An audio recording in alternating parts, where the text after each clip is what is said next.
होता है collective noun. Collective noun बोले तो कभी सिंगुलर भी यूज़ हो जाए, कभी प्लूरल भी, जैसे कि committee. The committee meets here every Thursday. क्या यहाँ सिंगुलर के तौर पे यूज़ होगा? जी हाँ, क्योंकि कमेटी की मीटिंग की बात हो रही है और सिंगुलर के तौर पे तो यहाँ मीट्स होना चाहिए, then it's okay. The crowd is getting angry. Crowd angry होता जा रहा है, आजकल का दौर लग रहा है भाई।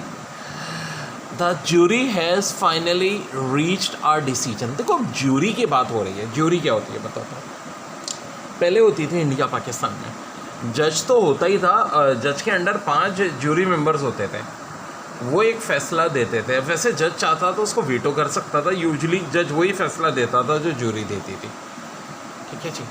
The jury has finally reach our decision, तो सिंगल की बात है, बिल्कुल सही जी। ज्यूरी चूँकि मुत्तफ़िक है इसलिए सिंगुलर के तौर पे यूज़ हो रहा है। The jury gives it's verdict. अब वर्डिक्ट का मतलब होता है सच्चा डिसीजन। देखो, VER एक बड़ा इंपॉर्टेंट रूट है जिसके मीनिंग हमेशा ट्रुथ के होता है। The jury were divided in their opinions. अब ये बड़ा अच्छा सवाल आ गया।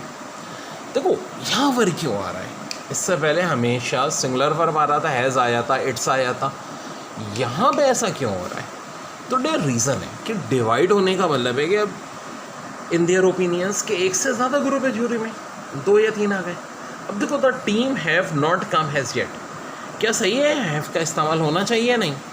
जनाब बिल्कुल नहीं होना चाहिए, हैज़ होना चाहिए। The team has not come has yet. The staff have gone their separate ways for the holidays. Have आएगा या हैज़ आएगा? स्टाफ यहाँ पे कैसे यूज़ हो रहा है? अब आगे पूरा सेंटेंस पढ़ो। Have gone their separate ways for the holidays. Their separate ways for the holidays का मतलब है कि अलग अलग मेंबर्स की बात हो रही है, स्टाफ मेंबर्स की बात हो रही है, तो हैव ही होना चाहिए। जैसे कि ज्यूरी के मेंबर्स की बात हो रही थी इन देयर ओपिनियन। तो ये चीज़ होती है बच्चों सब्जेक्ट वर्ब एग्रीमेंट। इसमें इंशाल्लाह बहुत जल्दी बहुत एक्सपर्ट हो जाओगे।